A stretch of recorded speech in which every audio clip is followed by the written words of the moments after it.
पाहुयात गावाकडच्या बातम्या वेगवान स्वरूपात। येत्या एका वर्षात राज्यात 75,000 तरुणांना नोकरी देण्यात येणार असून लवकरच पोलीस भरतीची जाहिरात काढण्यात येईल अशी घोषणा उपमुख्यमंत्री देवेंद्र फडणवीस यांनी केली आहे। नागपुरात ते बोलत होते। देशात आजपर्यंत 36 कोटी लोकांना मुद्रा योजनेचं लोन मिळालंय, म्हणजे 36 कोटी लोक आपल्या पायावरती उभे राहिल्याचं रामदास आठवले यांनी म्हटलंय। सरकारचं कौतुक करताना त्यांनी कविताही सादर केली। पंतप्रधान नरेंद्र मोदी यांनी व्हिडिओ कॉन्फरन्सिंगद्वारे सोलापुरात रोजगार मेळावा घेतला। याचवेळी 10 लाख कर्मचाऱ्यांसाठी भरती मोहिमेचा शुभारंभ करण्यात आला। सोलापुरातील विविध विभागात भरती झालेल्या 218 उमेदवारांना नियुक्तीपत्र देण्यात आलं। भुसावळ रेल्वे डिव्हिजनमधून 101 रोजगार नियुक्तीपत्र वितरण आणि शपथ कार्यक्रम पार पडला। भुसावळ रेल्वे मंडळ कार्यालयात वरिष्ठ अधिकाऱ्यांच्या उपस्थित तरुणांना त्यांचं नियुक्तीपत्र देण्यात आलं। शिवसेना उद्धव बाळासाहेब ठाकरे पक्षातले 4 आमदार आमच्या संपर्कात असल्याचं मोठं विधान केंद्रीय मंत्री नारायण राणे यांनी केलं। उद्धव ठाकरे गट आता कुठे राहिलाय? 56 वरून 6, 7 राहिले, त्यातील काही ऑन द वे असून रविवारी नावं जाहीर करेन असंही राणेंनी म्हटलंय। 2023 मध्ये शिक्षण मतदारसंघाच्या निवडणुका होणार आहेत, त्यासाठी भाजपनं मराठवाड्यातून आपला उमेदवार जाहीर केलाय।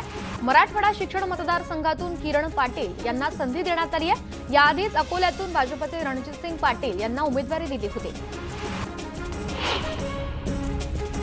माजी मंत्री जयदत्त क्षीरसागर यांची शिवसेना उद्धव बाळासाहेब ठाकरे पक्षातून हकालपट्टी करण्यात आली आहे। बीड जिल्हा संपर्क प्रमुख धोंडीराम पाटील यांनी ही माहिती दिली।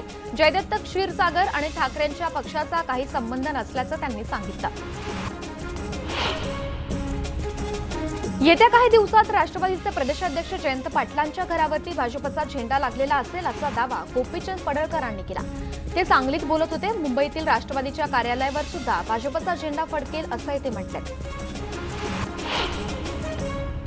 चंद्रकांत खैरे 25 वर्ष खासदार होते, त्यांनी समाजासाठी काय केलं अशी घणाघाती टीका भाजपचे मंत्री अतुल सावे यांनी केली। मंत्र्यांनी 50 खोके घेतले, त्यातला एक शेतकऱ्याला दिला तर काय होईल अशी टीका खैरे यांनी केली होती। त्याला सावे यांनी प्रत्युत्तर दिलं। सिंधुदुर्गात भाजपच्या संविधान समर्थन मोर्चात संविधानाचं समर्थन झालंच नाही अशी टीका वैभव नाईकांनी केली। 2024 मध्ये निलेश राणेंनी आपल्या विरोधात निवडणूक लढवून दाखवावी असं आव्हानही त्यांनी दिलं। 2024च्या निवडणुकीत निलेश राणे जिंकणारच आणि त्यानंतर वैभव नाईकांचं पार्सल कणकवलीत पाठवल्याशिवाय गप्प बसणार नाही, भाजपच्या आनंद शिवलकरांनी नाईकांवरती टीका केली। सत्ता असताना गुहागरमध्ये कार्यकर्त्यांना चौकशीची भीती दाखवली जात होती, मात्र आज त्यांची चौकशी लागेल अशी स्थिती असल्याचं वक्तव्य भाजपचे माजी आमदार विनय नातू यांनी केलं। गुहागरमधील परिवर्तन मेळाव्यात बोलताना त्यांनी भास्कर जाधवांच्या चौकशीचे संकेत दिले। मिलिंद नार्वेकर शिवसेनेत नाराज असल्याचं वक्तव्य मंत्री गिरीश महाजनांनी केलं। तसंच राज ठाकरे, मुख्यमंत्री शिंदे आणि देवेंद्र फडणवीसांच्या भेटीबाबत बोलताना राजकारणात काहीही अशक्य नसतं असंही ते म्हटले। नांदेड महापालिकेच्या स्वच्छता कर्मचाऱ्यांनी ऐन दिवाळीत काम बंद सुरू केलंय। दिवाळी आधी बोनस आणि घरभाडे देण्याच्या मागणीकडे प्रशासनानं दुर्लक्ष केल्यानं कर्मचारी आक्रमक झाले। या आंदोलनामुळे शहरात सर्वत्र कचऱ्याचे ढीग साचले। गडचिरोलीतील सुरजागड लोह खनिज प्रकल्पाविरोधात काँग्रेसकडून चक्काजाम आंदोलन करण्यात आलं। उत्खननामुळे होणाऱ्या नुकसानीची प्रदूषण महामंडळाकडून चौकशी व्हावी यासह विविध मागण्यांसाठी आंदोलन करण्यात आलं। येवल्यात अतिवृष्टीमुळे हजारो हेक्टरवरील पिकांचं नुकसान झालं असून ओला दुष्काळ जाहीर करावा या मागणीसाठी मनसे आक्रमक झाली आहे। मनसे कार्यकर्त्यांनी तहसील कार्यालयावरती मोर्चा काढत शेतकऱ्यांना भरीव मदत देण्याची मागणी केली।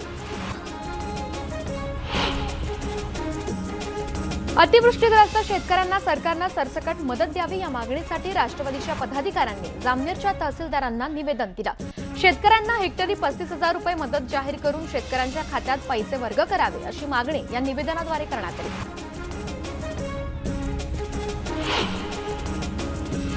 कोल्हापुरातील जयसिंगपूर मध्ये ढगफुटी सदृश पाऊस झाला। अनेक घरं आणि दुकानांमध्ये पाणी शिरल्यानं मोठं नुकसान झालंय। या संदर्भात राजेंद्र यड्रावकरांनी नुकसानीची पाहणी केली असून तात्काळ पंचनाम्याचे आदेश दिले।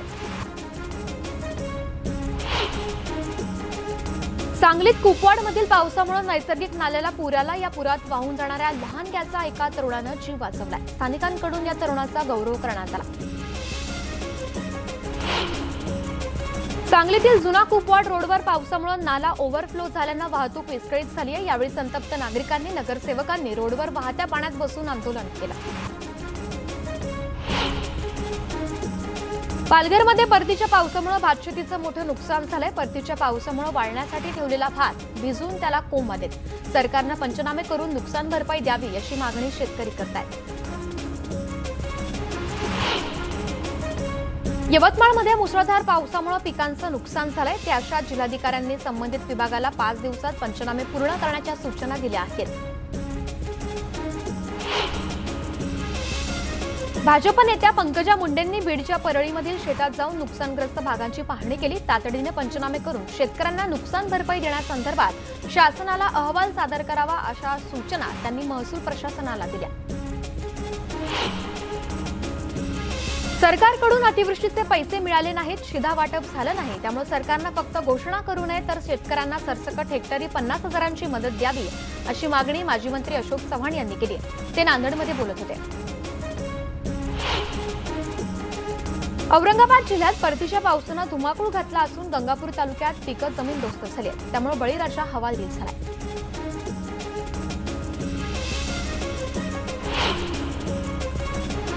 पीक विम्याच्या रकमेसाठी माजलगावात शेतकरी आक्रमक झाल्याचं पाहायला मिळालं। संतप्त शेतकऱ्यांनी पालकमंत्री अतुल सावेंचा ताफा अडवला। त्यामुळे काही काळ तणाव निर्माण झाला होता।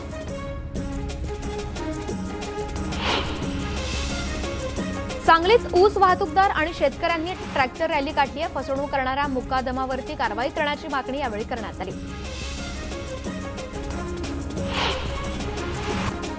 रत्नागिरी जिल्ह्यात परतीच्या पावसानं विश्रांती घेतल्यानं बळीराजा भात शेतीच्या कामात व्यस्त झालाय। पुन्हा पाऊस आला तर हातातोंडाशी आलेलं पीक वाया जाऊ नये यासाठी भात शेतीच्या कापणी आणि मळणी कामाला वेग आलाय। विविध जात पंचायतींना बैठक मेळावे घेण्यास कायदेशीर मनाई करण्यात आली आहे। तसेच आदेश राज्य शासनाच्या गृह विभागाकडून देण्यात आले। त्यामुळे जात पंचायत बसणं हा गुन्हा समजला जाणार आहे। नाशिक जिल्ह्यातील लासलगाव मनमाडसह बहुतांश बाजार समित्या दिवाळीनिमित्त एका आठवड्यापेक्षा जास्त दिवस बंद राहणार आहेत। त्यामुळे शेतकऱ्यांची मोठी गैरसोय झाली असून शेतकऱ्यांनी नाराजी व्यक्त केली। मुंबई गोवा महामार्गावरती चौपदरीकरणाला अडथळा ठरणाऱ्या बांधकामावर कारवाई करण्यात आली। रोहातीमधील वरसगावमध्ये महसूल विभागानं ही कारवाई केली। पुणे नाशिक महामार्गावरती कळंब इथल्या एकलहरे रस्त्याचं काम अपूर्ण असतानाही हा मार्ग एका बाजूने सुरू करण्यात आलाय। त्यामुळे या ठिकाणी अपघात घडण्याची शक्यता व्यक्त केली जाते। यवतमाळमध्ये वणी शहराला लागून असलेल्या नंदेपेरा भागात जड वाहतुकीमुळे रस्त्याची चाळणी झाली आहे। यामुळे वाहनधारकांसह या मार्गावरून प्रवास करणाऱ्यांना त्रास सहन करावा लागतोय। तर प्रशासन याकडे दुर्लक्ष करत असल्याचा आरोप करण्यात आला।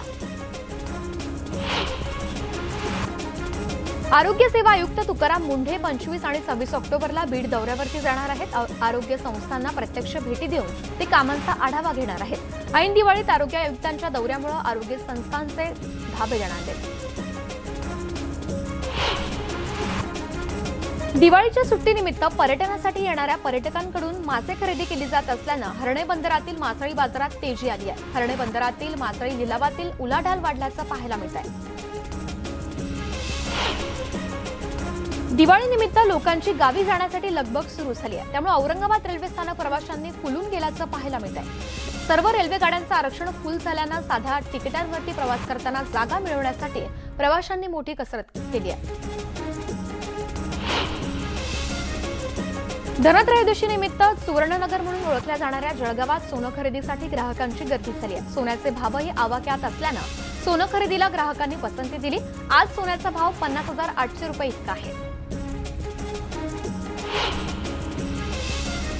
कोल्हापुरात डीकेटीईच्या विद्यार्थ्यांनी सौर ऊर्जेवरील दिवे बनवण्यात आले. सोलारवाली दिवाळी या उपक्रमांतर्गत वस्तू बनवण्यात आल्या, त्यामुळे विजेची आणि तेलाची देखील बचत होणार आहे. दिवाळीच्या पार्श्वभूमीवर रत्नागिरीची बाजारपेठ सजलेली दिसते. आकाशकंदील, पणत्या, लाइटिंग, रांगोळ्या, कपडे, फटाक्यांची दुकानं सजली आहेत. महागाई असली तरी सुद्धा संपूर्ण बाजारपेठ नागरिकांनी भरून गेली आहे. धुळे जिल्ह्यातील केंद्रीय निवासी आश्रमशाळेच्या विद्यार्थ्यांनी परदेशातील भारतीयांसाठी आकर्षक दिवे बनवले. या दिव्यांना ऑस्ट्रेलिया, इंग्लंड, अमेरिका, फ्रान्समध्ये मोठी मागणी आहे. चंद्रपूरच्या स्नेहांकित संस्थेनं दिवाळी पहाट कार्यक्रम आयोजित केला होता. या कार्यक्रमात वैदर्भीय गायक वादकांनी विविध जुन्या नव्या गीतांचं सादरीकरण केलं असून चंद्रपूरकरांची या कार्यक्रमाला मोठ्या संख्येनं उपस्थिती होती. दिवाळी सणाच्या पार्श्वभूमीवर जास्तीचे भाडे आकारणाऱ्या खासगी ट्रॅव्हल्सवर कारवाईचा इशारा धुळे परिवहन विभागानं दिलाय. अवाजवी भाडेवाढ रोखण्यासाठी राज्य परिवहन महामंडळानं भाडेदर निश्चित केला असून जास्तीचे भाडे आकारणाऱ्यांवरती कारवाई केली जाणार आहे.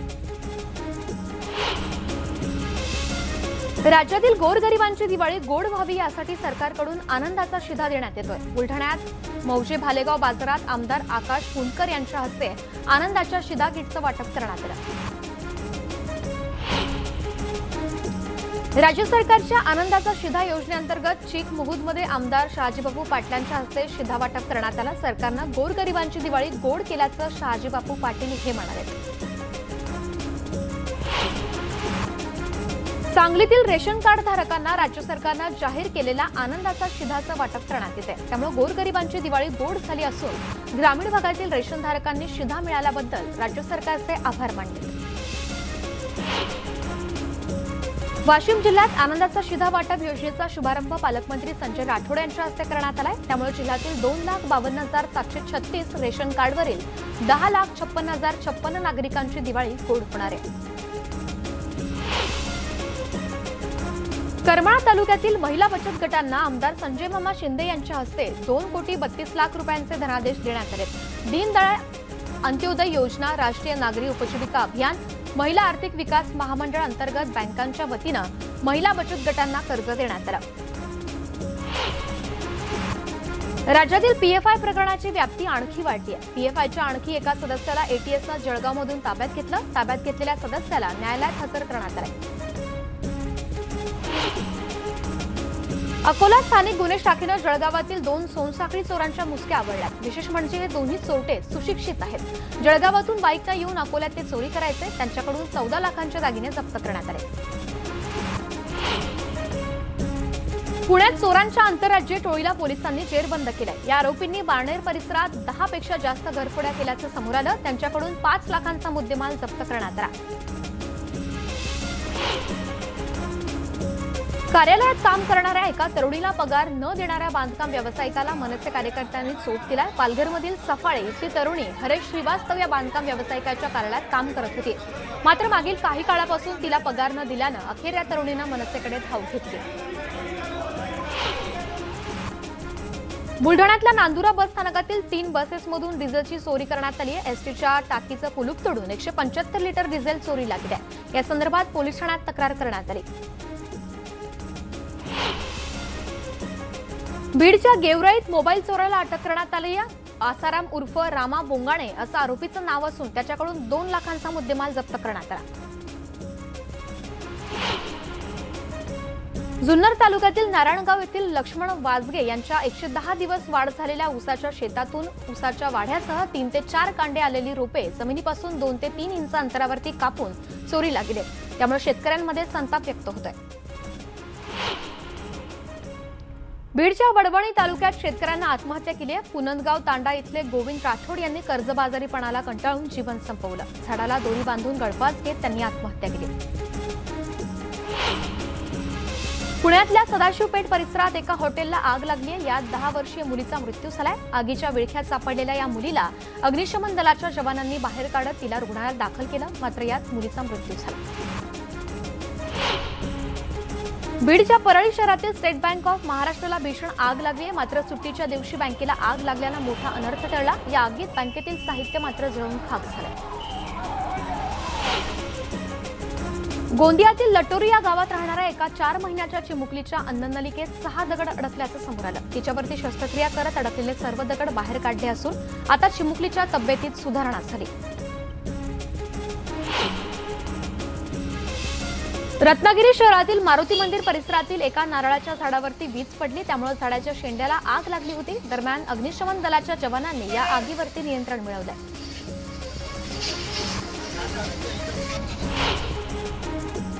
सांगलीच्या तासगाव तालुक्यातील कापूर ओढ्यात कार बुडाल्याची घटना घडली। पुलावरून कार घेऊन जाताना पाण्याचा अंदाज न आल्यानं कार बुडाली। या कारमध्ये असलेले उत्तम पाटील हे बेपत्ता असून त्यांचा शोध घेतला जातो।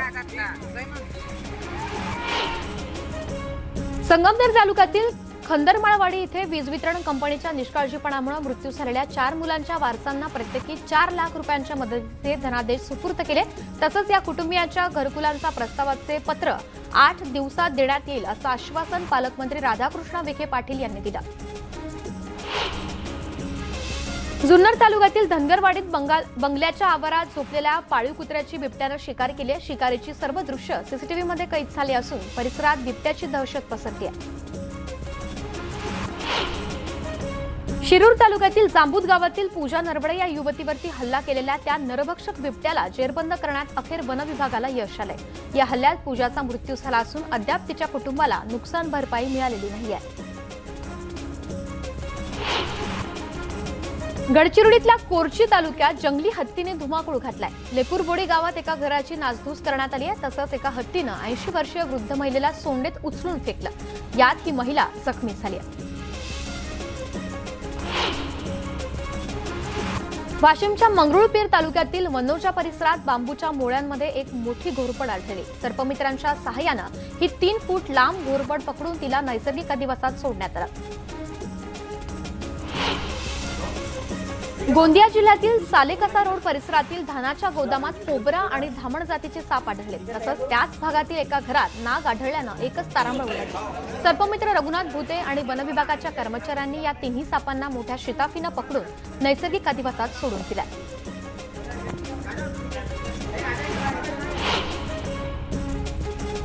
बुलेटिनमध्ये एक छोटासा ब्रेक, कुठे जाऊ नका, पाहत रहा न्यूज 18 लोकमत।